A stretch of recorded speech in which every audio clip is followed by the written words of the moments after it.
What if a successful rescue mission was never designed to fail, but to succeed in teaching the enemy exactly how you operate? In the secret world of Israeli intelligence, the line between triumph and catastrophe is often drawn in invisible ink. Operation Baram Knight, mounted in the autumn of 1994 in Buenos Aires, saved 7 innocent lives, yet it may have handed Hezbollah the perfect blueprint for the deadliest terrorist attack in Argentine history. Before we enter this hidden theater of shadows and sacrifice, make sure to subscribe to Mossad Chronicles and like this video. Your support allows us to continue revealing the covert operations that shape the modern world. At 11:47 on the night of the 9th of March, 1994, Yoav Gallant stood in a cramped safe house in Buenos Aires, staring at 7 passport photographs spread across a folding table. The faces belonged to Israeli nationals, all missing, all taken within the previous 72 hours. The intelligence reports insisted they were being held inside a warehouse in the industrial suburb of Quilmes. The same reports warned they would be executed before sunrise on the 11th of March. That gave Gallant's team roughly 36 hours. What the intelligence did not say, could not say, was whether any of it was actually true. Gallant had been running counterterrorism operations across South America for 8 years. He knew how Hezbollah moved in the region, how it recruited among the Lebanese diaspora in the tri-border area, how it laundered money and smuggled weapons through Paraguay and Brazil into Argentina. He knew their logistics networks, their preference for low-tech dead drops over electronic communication, their patient, almost ritualistic observation cycles. What he did not understand was why they would seize 7 random Israeli tourists with no obvious strategic value. The intelligence had come from a single source, a low-level courier who had never before provided locational data. His previous value lay exclusively in message traffic, never in operational detail. Gallant had flagged this discrepancy in his encrypted brief to Tel Aviv. The reply was brief: proceed anyway. The alternative, waiting for better information while 7 people ran out of time, was deemed unacceptable. Gallant's team comprised 8 operatives. 3 were surveillance specialists who could melt into the urban fabric of any South American city. 2 were combat-trained extractors, veterans of the busiest corridors of the Lebanese border. 1 was a signals intelligence officer carrying compact interception equipment. 1 was a trauma medic, and 1 was a negotiator named Shira Eben. Her inclusion told Gallant something important from the start. Someone in Tel Aviv was not confident this was a rescue operation. They suspected it might become a negotiation or even a recovery of bodies. During the initial briefing, Eben asked him 2 questions. First, had they received confirmation that the hostages were still alive? No.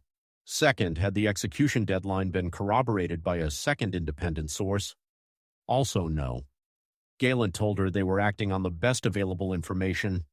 She replied that the best available information was dangerously incomplete. He said waiting for completeness was a luxury they did not have. On the 10th of March, the team began surveillance of the Quilmes site. It was a 3-building industrial complex registered to a textile import company that had not filed tax returns in 2 years. The perimeter fence was intact but unguarded. Thermal imaging revealed between 4 and 6 individuals inside the main building, yet none of the movement patterns indicated the presence of restrained hostages. Gallant made his first critical decision. They would not wait for full pattern-of-life confirmation. If the execution timeline was real, spending 48 hours on surveillance meant acting too late. At 6:15 in the evening, a panel van arrived. 2 men stepped out, carried supply containers into the building, and departed 11 minutes later. Gallant interpreted the delivery as logistical preparation, perhaps for disposal after an execution. Eben saw something else. She suggested the containers might mean the hostages had not yet been brought to the site, that they were being staged for a centralized event. If that were true, hitting the warehouse prematurely would scatter the captors and make the hostages far harder to find. Gallant overruled her. His assessment was that waiting increased risk more than it reduced uncertainty. At 11:20 that night, the team moved to breach. The entry plan assumed a hydraulic loading bay door. When they reached it, they discovered a manual door with an internal drop bar. The hydraulic spreader could not generate enough force without excessive noise. They switched to a thermal lance, a tool that burns through steel using oxygen-fed metal rods. It worked, but it took 4 minutes instead of the planned 90 seconds. By the time they entered the building, anyone inside had certainly heard them coming. The main floor was empty. No hostages, no captors, just idle textile machinery and abandoned shipping crates. Galen's immediate fear was that they had breached the wrong building within the complex. Then one of the surveillance specialists found a stairwell leading down. The basement did not appear on any architectural records. It spanned roughly 200 square meters, divided into 3 rooms. The first contained a desk, a shortwave radio, and scattered documents in Arabic and Spanish. The second held sleeping mats and personal effects, evidence that multiple individuals had staged there for days or even weeks. The third room had 7 chairs, 4 were overturned, 2 bore plastic zip tie residue on the armrests. But there were no hostages, no captors, and no indication of where they had gone. Galen radioed the perimeter team. Had any vehicles exited in the previous 10 minutes? None. That meant either the hostages had never been there, or they had been moved hours before the team arrived. Eben examined the documents in the first room. Most were logistical, supply orders, vehicle rentals, but one was handwritten in Arabic. She translated aloud, "Transfer complete, proceed to secondary." It was timed and signed, confirmed by 22 Zahu. The note was 3.5 hours old. The signals officer reported encrypted radio traffic on a known Hezbollah frequency within the last hour. He could not break it without more time. Galen stared at the overturned chairs. One of them had a smear of blood on the leg, not enough to indicate a killing, but enough to confirm violence. Someone asked the obvious question. If the hostages had been moved hours earlier, where did that leave the execution timeline? Galen did not answer immediately. He was deciding whether to extract the team and report failure, or to assume the operation was still live and commit to an uncertain pursuit. If he was wrong, he would waste critical hours chasing ghosts. If he was right and did nothing, 7 people would die while his team stood in an empty room. He gave the order to continue, but he did not inform Tel Aviv that the warehouse was empty. Among the recovered documents was a rental agreement for a property in Lis de Mora, a district 12 kilometers to the west. The agreement was dated the 8th of March, the same day the first hostage had disappeared. Eben argued this was the more likely holding site. Galant agreed, but with a critical gap. They had no floor plan, no surveillance data, and no confirmation anyone was actually there. Then at 11:52 at night, the signals officer flagged a brief intercepted transmission in Arabic. The phrase, "the western site," was mentioned once. That was all Gallant needed. He ordered the team to move. They reached Lis de Mora at 12:40 in the morning. The property was a 2-story residential building set back from the road, partially hidden by overgrown vegetation. Lights glowed in 2 upstairs windows. A white Ford pickup sat in the driveway, matching vehicle descriptions from one of the abduction reports. Thermal imaging showed at least 9 heat signatures inside. Galant's initial assessment, 7 hostages, 2 captors. But the signatures were not moving. They were clustered in a single ground floor room, a configuration that did not match a holding pattern. It matched a staging. Eben voiced it aloud first. If the hostages were positioned in one room with captors standing over them, a loud breach would very likely trigger an immediate execution. She recommended attempting contact first, using a loudspeaker to establish communication and buy time for a quieter entry. Galant rejected the idea. His read was that any delay increased the chance they had already arrived too late. If everyone was confined to a single room, they were accessible in one entry. Speed would save them. Hesitation would kill them. But one of the extraction specialists disagreed. He pointed out that they had no reliable intelligence on how many captors were actually inside. 9 heat signatures could mean 2 hostages were already dead and 7 captors were waiting, or it could mean 3 captors and 6 hostages. The thermal data could not distinguish bodies from bodies. Gallant asked what he recommended. The operative said, "We abort, get real surveillance, come back in 6 hours with actual information."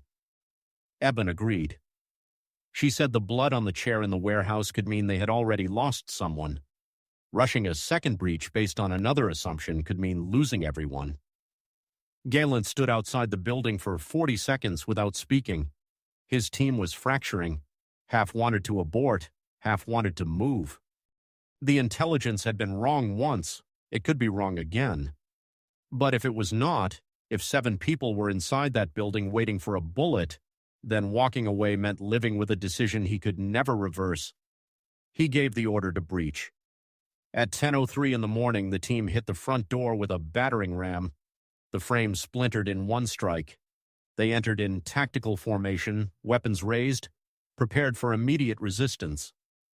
They found 7 people sitting on the floor, hands bound behind their backs, black hoods over their heads. 2 men stood behind them, arms at their sides. Neither was holding a weapon to anyone's head. They were simply standing there. The 2 captors raised their hands immediately. No defensive posture, no attempt to reach for sidearms. One of them said in broken English, "We were told you would come." Gallant ordered them restrained and searched. They were carrying handguns and hip holsters, but neither had drawn. On the floor beside one of the hostages was a video camera on a tripod, aimed directly at the group. The camera was off, but the battery was fully charged. The record light had black tape over it. Eben removed the hoods one by one. All 7 hostages were conscious, disoriented, but physically unharmed. No signs of beating, no evidence of interrogation. When she asked how long they had been in that room, one replied, "Maybe 2 hours. They moved us here from somewhere else." Gallant asked the captors when the execution was scheduled. One looked genuinely confused. He responded in Spanish, "There was no execution. We were hired to hold them until someone arrived." Gallant separated the 2 men and interrogated them individually. Their stories matched. Both were Argentine nationals with no direct Hezbollah affiliation. They had been contracted through an intermediary to secure and transport 7 individuals to this location and await further instructions. They were paid $3,000 each in United States currency. They did not know who the hostages were or why they had been taken. When pressed, one provided a phone number and a first name, Hassan. The number was traced within 30 minutes. It belonged to a prepaid mobile phone registered in Brazil. The phone had been used exactly twice in the previous 72 hours, once to coordinate the rental agreement and once to send a text message to a number in Beirut. The text read, "Package delivered, ready for collection." Mossad Signals Division identified the Beirut number immediately. It belonged to Fadim Majad, a mid-level Hezbollah logistics coordinator. But Majad was not an operational planner. His role was administrative, resource allocation, budgeting, personnel scheduling. He was not the kind of operative who planned hostage executions. Eben asked Gallant to consider a different interpretation of the evidence. 7 Israelis taken over 72 hours, held at 2 separate locations, moved deliberately but not covertly. No interrogation, no ransom demand, no public statement, and captors who seemed to be waiting for something rather than preparing for something. She said, "What if this wasn't an execution? What if it was bait?" Gallant asked what she meant. Eben laid it out. If Hezbollah wanted to understand how Mossad responds to hostage scenarios on Argentine soil, the most effective method would be to create one. Leak credible but flawed intelligence, establish a tight timeline, force a rapid operational response, and then observe every detail: team composition, vehicle types, entry tactics, response protocols, decision-making under pressure, all documented in real time. Gallant countered, "Why burn resources on surveillance when you can just kill 7 Israelis and claim it as a victory?" Aban replied, Because dead hostages give you one news cycle, a failed rescue gives you operational intelligence you can use for years. And a successful rescue gives you even more because you get to watch how they operate when they think they've won. Then the signals officer interrupted.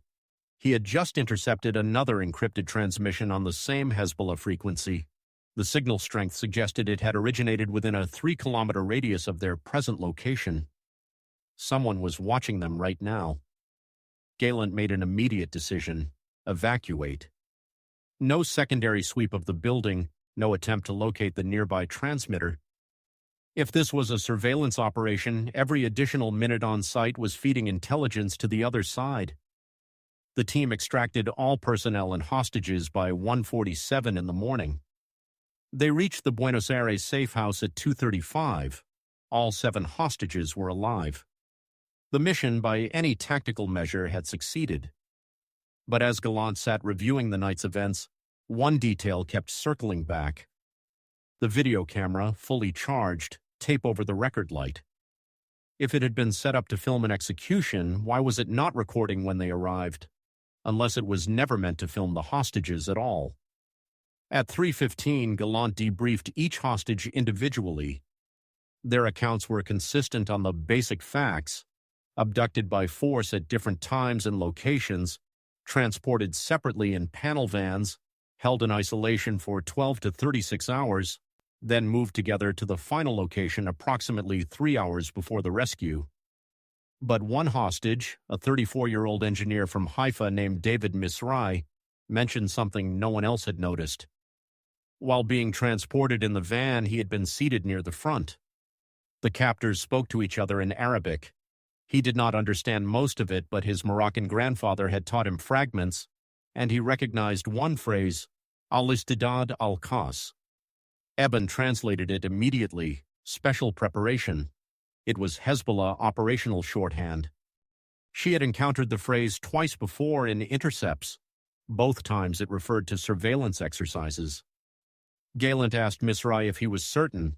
Misrai said yes. He had repeated the phrase silently to himself multiple times to make sure he remembered it correctly. At 4:12 in the morning, Gallant sent an encrypted report to Tel Aviv. He confirmed all 7 hostages were safe and flagged the surveillance theory, recommending the team remain in Buenos Aires to assess operational exposure. The response came 28 minutes later. Leadership acknowledged the successful extraction but expressed deep concern about the intelligence gaps. They authorized a 72-hour assessment window during which the team was to conduct counter-surveillance sweeps and determine whether their operational profile had been compromised. Gallant assigned 2 surveillance specialists to begin monitoring Israeli-linked sites across Buenos Aires: synagogues, the embassy district, community centers. If Hezbollah had been observing the rescue, they would likely maintain observation on related targets. Eban told him she thought he was underestimating the scope. If this had been designed as a surveillance operation, Hezbollah would not merely watch the rescue itself, they would watch the aftermath: how the team moved post-operation, where they staged, how they communicated with Tel Aviv, whether they changed protocols after realizing they had likely been observed. Gallant asked what she recommended. She said, "Assume everything we did tonight was recorded.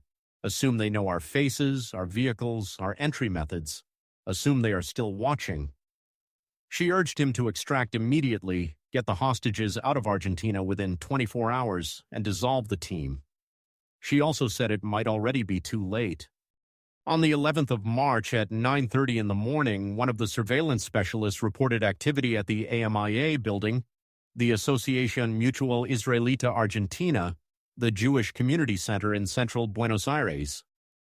A man matching the description of a known Hezbollah affiliate had been observed conducting what appeared to be a photographic survey of the building's perimeter.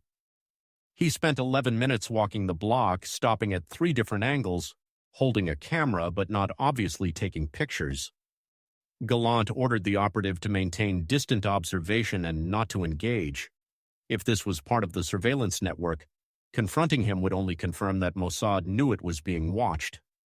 At 11:05, a second sighting, a different individual, same behavior, this time outside a synagogue in the Belgrano district. The man spent 8 minutes examining entry points and sight lines. Gallant called an emergency team meeting. He told them the working theory was no longer theoretical, it was confirmed. Hezbollah had used the hostage scenario to draw out an operational response, and they were now conducting follow-up reconnaissance on Jewish targets across the city. One of the extraction specialists asked the obvious question, should they engage? If Hezbollah was actively surveilling sites, that meant they were planning something. Observing without acting meant allowing preparation for a future attack. Gallant faced the same decision structure he had faced 12 hours earlier: act on incomplete information or wait for clarity that might come too late. Eben argued for immediate engagement. She said the visual confirmation of Hezbollah operatives conducting site surveys was enough. Detain them, interrogate them, break the operational chain before it progressed. But Gallant hesitated. If they detained the operatives, Hezbollah would know its surveillance had been detected. That would burn whatever residual intelligence value remained in the operation. It would also confirm that Mossad had an active field presence in Buenos Aires, something that until the previous night might not have been certain. He decided to continue observation without engagement. He ordered the team to document the surveillance activity, identify as many operatives as possible, and pass the intelligence to Argentine authorities for action. Eben asked him whether he trusted Argentine authorities to act on it. He did not answer. At 2:40 in the afternoon, the signals officer reported another intercepted transmission. This one was longer, nearly 90 seconds, still encrypted, but the traffic pattern suggested coordination between multiple parties. The transmission originated from somewhere in central Buenos Aires. It was followed 6 minutes later by a response from a location approximately 18 kilometers to the south. Gallant asked if there was any way to decrypt it. The signals officer said not without bringing in additional resources from Tel Aviv, which would take at least 48 hours. By 6 in the evening on the 11th of March, the surveillance team had identified 3 separate individuals conducting reconnaissance at 4 different Jewish sites across Buenos Aires. All 3 matched known profiles in Mossad's Hezbollah database. None appeared to be communicating with the others directly, suggesting compartmentalized tasking. Gallant updated Tel Aviv with the findings. The response was unambiguous: do not engage, document and monitor only. The Israeli government did not want a confrontation on Argentine soil that could escalate into a diplomatic incident. On the 12th of March, the reconnaissance activity ceased. No further sightings, no additional transmissions. The 3 identified operatives vanished from observable patterns. Gallant interpreted this as a positive sign. He believed the surveillance phase had concluded and Hezbollah had moved to operational planning elsewhere, likely outside Argentina. Eben disagreed. She said the sudden cessation of visible activity did not mean the operation had ended. It meant it had moved to a phase where visibility was no longer necessary. She told Gallant that everything Hezbollah needed to know, they now knew. On the 13th of March, Gallant received authorization to extract the team. All 7 hostages were relocated to safe transit points and returned to Israel over the following 48 hours. The operation was classified as a tactical success. Internal reviews noted the intelligence failures but praised the decision-making under uncertainty. Gallant filed his final report on the 16th of March. In it, he acknowledged the surveillance theory but stated that without direct evidence of compromised protocols, he could not conclusively determine operational exposure. 4 months later, the evidence arrived. On the 18th of July, 1994, 4 months and 5 days after Operation Baram Knight, a Renault traffic van packed with approximately 275 kilograms of ammonium nitrate explosives detonated outside the AMIA Jewish Community Center in Buenos Aires. The blast occurred at 9:53 in the morning during peak activity. 85 people were killed. More than 300 were injured. The 7-story building partially collapsed. It remains the deadliest terrorist attack in Argentine history. Argentine intelligence spent 2 years investigating the bombing. In 1996, a sealed report was shared with Israeli officials. The report concluded that while Hezbollah had been planning an attack on Jewish targets in Buenos Aires since late 1993, the tactical execution, timing, target selection, entry route analysis, and security gap exploitation showed evidence of updated intelligence gathered in early 1994. Specifically, the attackers had known three things that were not publicly available: that the AMIA building's perimeter security operated on a rotating schedule with a 7-minute gap during shift changes, that Israeli security personnel in Buenos Aires prioritized embassy sites over community centers, and that Mossad's emergency response protocol involved delayed perimeter sweeps to avoid compromising surveillance positions. All three of those operational details had been observable during the March hostage rescue. Mossad's internal inquiry began in August 1994. It was led by a senior operations officer who had not been involved in Baram Knight. He interviewed all 8 team members individually. He reviewed every decision point, every communication with Tel Aviv, every intercept, every surveillance log. His conclusion, delivered in a classified brief in November 1994, was direct. The March operation had provided Hezbollah with a real-time case study in Israeli counterterrorism methodology. The hostage scenario had been designed not to kill 7 people, but to force an operational exposure that could be analyzed and exploited. The review noted that Gallant's decision to proceed despite incomplete intelligence was tactically sound. The hostages were real. The threat was credible. Waiting for perfect information would have meant waiting too long. But the review also noted that the decision to continue surveillance after the rescue rather than extracting immediately had extended the observation window.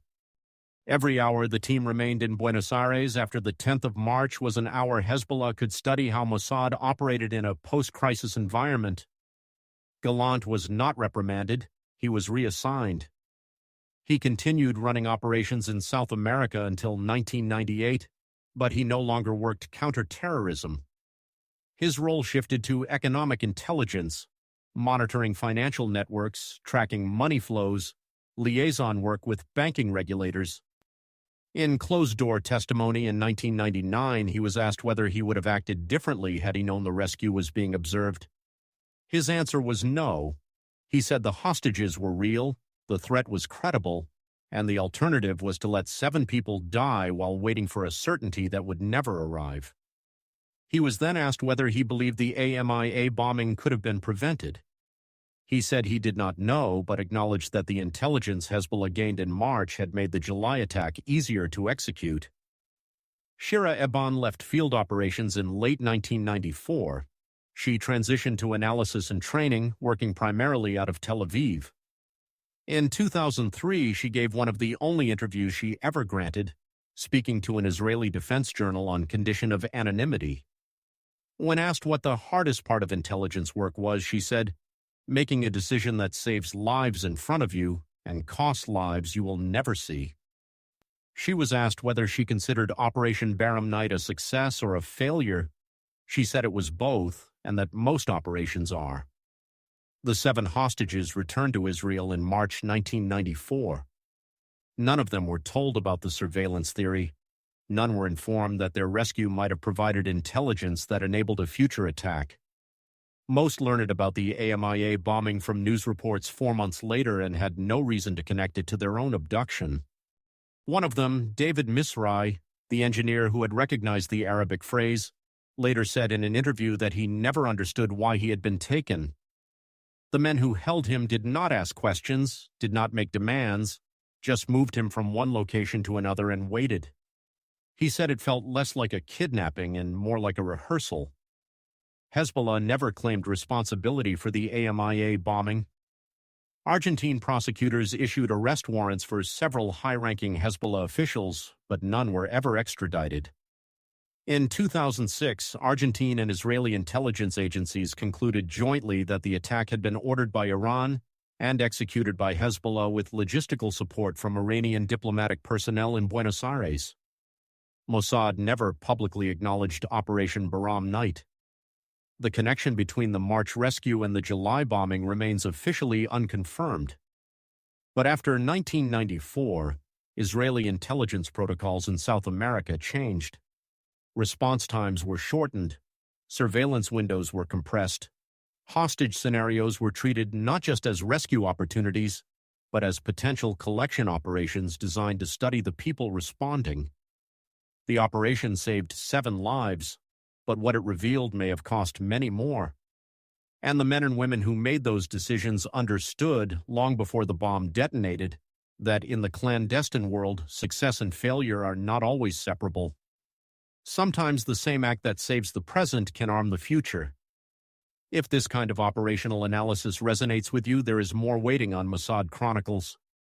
Subscribe now to see how intelligence work unfolds when the cost of action and the cost of inaction are both unacceptable.